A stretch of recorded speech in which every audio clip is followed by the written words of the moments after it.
Oh boy, the Vancouver Canucks just played themselves a hockey game.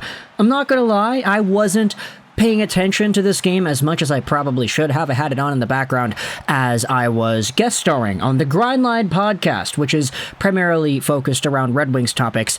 The episode will be published hopefully by tomorrow, but it was recorded earlier in the day during this Canucks and Devils game. By the way, first Canucks game in a while. It's been a big break due to the bye week as well as the All-Star break for everybody involved, but seeing the Canucks get back in action today on a Bo Horvat-less, a captainless team, honestly, I'm going to say they played a lot better than I thought they would without Bo Horvat. Oddly enough, some of the guys that were called up to play in this game, you had Podkolzin, who I thought had a few pretty good chances at setting up plays for the line mates that he had there. You had Phil Giuseppe, who actually scored a goal. You had Niels Oman, who had himself a few pretty good shifts as well. He looked a little bit more determined than we're used to seeing out of this guy. And then, of course, you had Anthony Beauvillier, who had himself a few really great passes to Elias Pettersson that just didn't work out into becoming actual goals. He had a few brilliant plays, like passes back to Petey that Petey wasn't expecting or that Petey wasn't able to corral and ultimately put in the back of the net. Like, obviously, Petey, we know he's very good and talented, but like, Beauvillier, playmaker on that line, eh? That was nice to see. But at the end of the day, despite all of the new additions to the Vancouver Canucks lineup from their last game up until this game, the final score is indeed 5-4 New Jersey in overtime. And the fact that it even went to overtime in the first place was quite wild, because the Vancouver Canucks, admittedly, while I was recording the podcast, I was able to see the Canucks get off to a pretty hot start and just sort of take control of the game early on. The 1-0 goal was scored by Andrei Kuzmenko for his 22nd goal on the season, and this is an absolute beauty. Kuzmenko dashing down the right wing, toe drags the heck out of Dougie Hamilton, before going top shelf glove side on Vanecek. Beautiful goal, probably the best one Kuzmenko has scored all year, and there's a reason why the Canucks signed this guy to an extension. It's because he's that gosh darn dynamic as an offensive contributor for this team. 1-0 Vancouver after the brilliant razzle-dazzle by Kuzmenko, but after around the 10-minute mark of the first, that's really where the Devils start to show off why they're one of the best teams in the NHL this season. Jack Hughes gets a pass coming down the left wing. Petey is diving, trying to block it. He's unable to as Jack Hughes walks in front of the goal, dangles the pants off of Colin Delia, and just like that, it is 1-1. The second period comes and goes, and this is where things get pretty interesting, because the Canucks end up giving up 3 goals in the span of, 40 seconds of gameplay? 50 seconds? Ondrej Palat makes it 2-1, Ondrej Palat makes it 3-1, and then Jack Hughes with his, get this, 35th goal of the year already. My gosh, 35 goals this season. Boy, oh boy, that guy's talented, isn't he? At the halfway mark of the game, it is 4-1 New Jersey with about 10 to play, and not looking all too great right here. Sure, you could see the goals and look at all the plays that led to them. You had yourselves Palat, who had a tip-in for the first goal that he had scored. Just a few seconds later, he's able to corral the rebound out on the side and shove it by Colin Delia.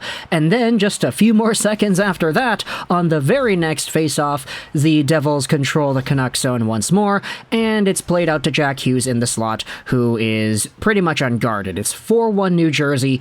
Pretty easy few seconds for them, honestly. I think it's the, Sportsnet's fast fact. 3rd quickest 3-goal span in Devils history. It only took 50 seconds or something like that.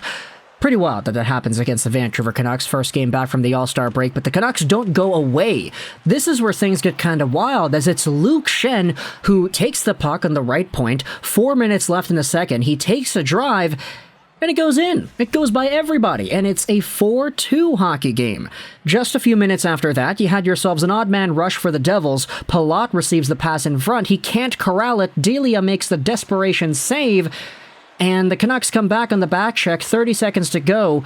It's Riley Stillman pinching up into the play, takes the puck down the boards, behind the goal line, throws it out in front, and it's Curtis Lazar who brings the Canucks within one in the last 26 seconds of this second period. He taps it in right in front, 4-3 hockey game.